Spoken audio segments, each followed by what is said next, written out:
because I will ask Tando to maybe just share a few words as his sister, and then of course Aviwe straight after as his wife, just maybe to just share a few reflections, and then of course straight to Ukanya to just close off. Thanks, Magesh. Over to you, Tando. I think the biggest tragedy associated with death is the tragedy of regret. And ndifuna ukuthi wonke umuntu othethileyo namhlanje and every person that also sent messages throughout, I think can safely say that they don't associate regret, the word regret, with their memory of Kaunda and how they related to Kaunda. I think Kaunda, everyone gave Kaunda his flowers as happy. Everyone gave Kaunda his flowers as happy. And umsebenzi wakhe ubumninzi kakhulu, ininzi ayenzileyo. But I really want to emphasize that moment in November last year during the Rugby World Cup final, when all of those different elements came together and the universe just conspired in such a huge way to give uDlamini his flowers. And in that moment and following that moment, up until I believe he took his last breath 2 weeks ago, a week ago, he knew he was loved, Kaunda.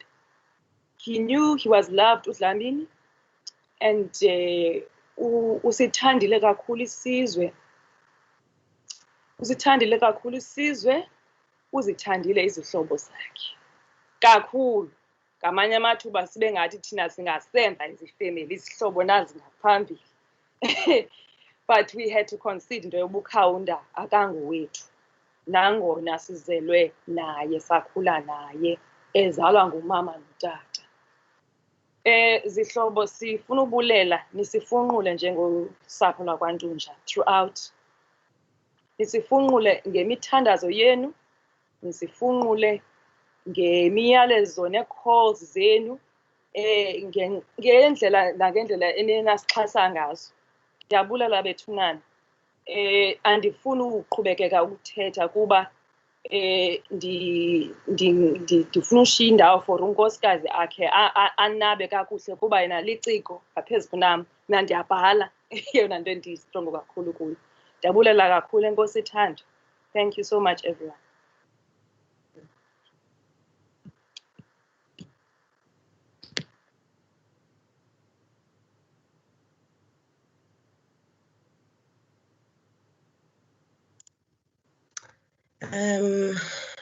Tando, I will assume that I can just jump straight into my tribute to my Yes, husband. You guys are joined at the hip now. Okay, great.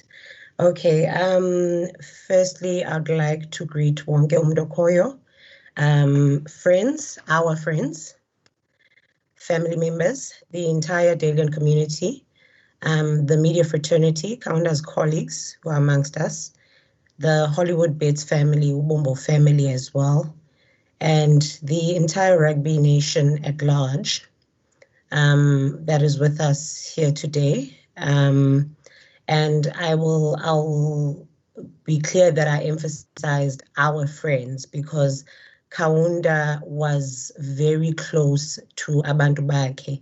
His friends were near and dear to him, and as a result, I ended up having to adopt a lot of his friends.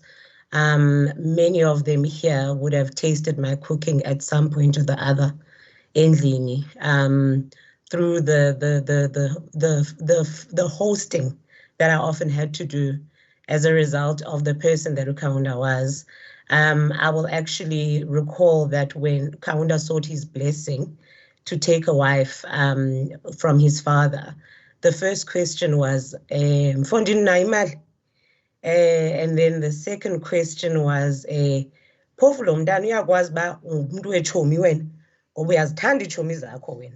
lomntana ka understand loo soza lunge ntana. That was the precondition to me being accepted and the blessing being granted for us to go into union. I met my husband in 2010, And this was now during the festive period where ibas is pity, and you know ababhuti bafika ngo-GP uvela uqonda eyi Nkosi yami awubazi noba baze with good or bad intentions. So as reluctant as I was initially, we hit it off almost immediately, and we were truly what you would call soulmates. The first day Kaunda and I met, we met up with a friend of his, speech Namf, and literally as we were driving in the car, we were talking about our shared love for the city of Durban, and I was saying, I would love to go settle there one day. And Kaunda turns around and looks at Speech and says, "Yes, Speech, mandimtshade man lo sisi siyohlala eDurban. Siyohlala eBalito nalo sisi, ndimtshade, I will make her my wife." And this was day one. This was literally day one. And I thought to myself, Jesus, guy, forward, but I guess it was a premonition on his end, because here we are, after 10 years later, we were still joined to the hip. And it's been the most beautiful number of years of my life. My husband truly was a larger than life character in every possible way. I feel so blessed to have shared a life with someone who was of his stature, Kaunda, yet who was so humble, who never allowed all the recognition and all the love that he received to get to his head. My husband never forgot where he came from. Everything he did and every step of excellence he took was for him to be able to pay it forward in one way or the other. Whether it was to ensure that Ulwimi lwesiXhosa becomes a recognized brand in rugby, or whether it was to ensure that he punts those Black rugby players who are coming up through the ranks. He utilized his platform for the greater good of others. That's the person he was. And that's the man that I fell in love with. I used to hear a lot about this boisterous character, gadalala, this outspoken character. But to me, he was a soft teddy bear in every sense of the word. Sasbizana Baba. For the most part. And a lot of his friends would laugh at this because they don't associate the name Baba with this giant, of a man. But to me, he was my sweet, he was my darling. We were really what you would call two peas in a pod. We shared a lot of memories together. And from the bucket list item of for him to go watch Manchester United, I think wherever he is, he's so glad that he actually ticked that off his bucket list. And one thing I will definitely miss is coming home, as much as it wasn't the greatest thing, but now in hindsight, it's probably something I would miss. Coming home and he's sulking because Manchester United got beaten. And he's sulking because Manchester United got beaten. And I would know, oh my goodness, it's going to be a long day today because Safai Manchester United. I'd sometimes even ask, Bana, do you own shares at this club that, we have to suffer like this as a result? But he truly was passionate about his sport. He was passionate about his craft. My husband sought excellence in everything that he did because he knew that he's sitting on behalf of many people who've been ostracized in the game of rugby. And he wanted to ensure that he represents excellence in everything that he does. He was when Rob described the fact that he would get there an hour early, that literally was what his work ethic was all about. He would stay up for hours researching, making sure he's got his stats and his facts in order. it would sometimes be an irritation for me because obviously I needed to make time for him to sit there and do all these hours and hours of research. Sometimes it date nighting as a result of this. Yeah, kubenzima, but I had to make peace with the man that he was, and I had to make peace with the fact that I shared him with the world, and that, you know, this is the man I fell in love with. His work ethic eventually inspired me in many ways, and it pushed me to push myself as well, because I saw that it paid dividends to be that person. So we drew a lot from each other. We helped mold each other, you know. Someone mentioned here that ukaunde bengo yikinto. And as such, mnake, I'm very diplomatic in my approach, particularly with things zomsebenzi. So he would come home raging and wanting to fight people, particularly with issues pertaining to transformation. So we would practice his delivery literally. And I would have to soften certain edges because full force. And I had to say, Baba masizame ke ngokubana noko phana phasi ke sithobe, you know. So we complemented each other in many ways. He was a fantastic dad to his daughter. He loved Milani Nande like ngenye indlela that was just incredible. They would spend hours and hours together playing. You know, they were similar personalities in every way. I often say she was probably meant to be a boy because she plays much rougher than I can handle. So I don't know who she's going to play all that rough play with now. But lilonke between I don't want to be too long, particularly because I'm cognizant of time, and this has been quite a emotionally draining journey for us as a family. But what I do want to say in parting is that I'm truly, truly, truly blessed and grateful to be surrounded by abantu who loved Kaunda. We are blessed.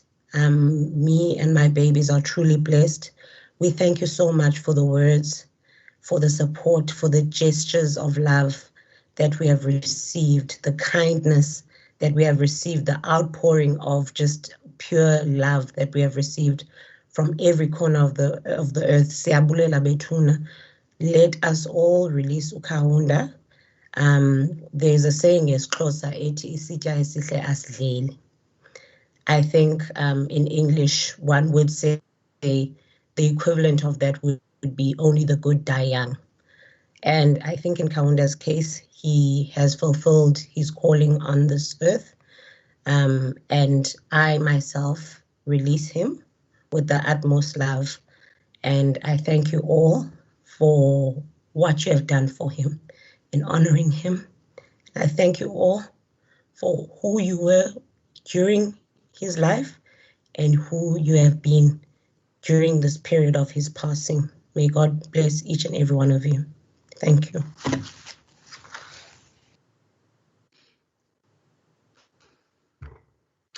Nathi masibambe ngazo zonke mama. I think not just you, but the entire family has been very, very, very generous in sharing not just the memory, but the love that uKaunda had to share. And this didn't happen after his passing. You know, while he was alive, you're definitely right that all of us wanted Kaunda zithini insuku zakho athi hayi ngizoba secuka nqa then athi hayi ke ndizawuke imonti ngeentsuku ezithile. You knew uba hey ezi ntsuku mazitshintshe so that you can just spend an afternoon with a man, and such was his presence. So siyabulela for your generosity. But before uhambe sis Aviwe usekhona? I want to hear this. Yes, yeah, that's fine. I just have two things to say to you. I don't know how to comfort you. I think that's not my job, but I really want to say two things. One, something that he might not have shared with you. You guys were going to go overseas, and he called me. He was battling with the concept of flying first class. And then he's like, hey, but my wife might not agree to this thing. So he battled with this thing because he found that he was too big he felt that no, he was now too big to fly the economy. Must not first class as business class. First class is the other one that Rob and them flying. But he battled with that concept, and he shared with me and I'm sure a few other friends. And that's just the kind of person that he was, you know. He would tell you something that you don't expect, you know. But more importantly, you know, this thing that you talk about when you first met him, and just how futuristic and premonition and Kaunda, somehow I happened after high school. He went to Natal to go play rugby. I came to UCT to try study. Of course, I found myself playing rugby against my promise to my parents, and somehow I made the province squad. So we played against each other. In fact, under 19. And so I saw him a few times that year. And I think the third time I saw him, and every time he'd want to come to my hostel and whatever, and we'd play. And the third time I saw him, he came to my room. I think it was in the early hours in the morning. It might have been holding, I will say it, a bottle of Jack Daniels in his hand. He's like, come, open. And then he walks in, and I think my wife told us that in 2008 at our wedding. Actually, in fact, I think she might have made him stand up. And he said, it's Anguwe, pointing to my then girlfriend. It's a third time now, it's you. Then he turned to me and he says, hi man, I think you must make this thing official now. But that was the kind of guy that he was. So it really resonated with me, the story that you were telling. But but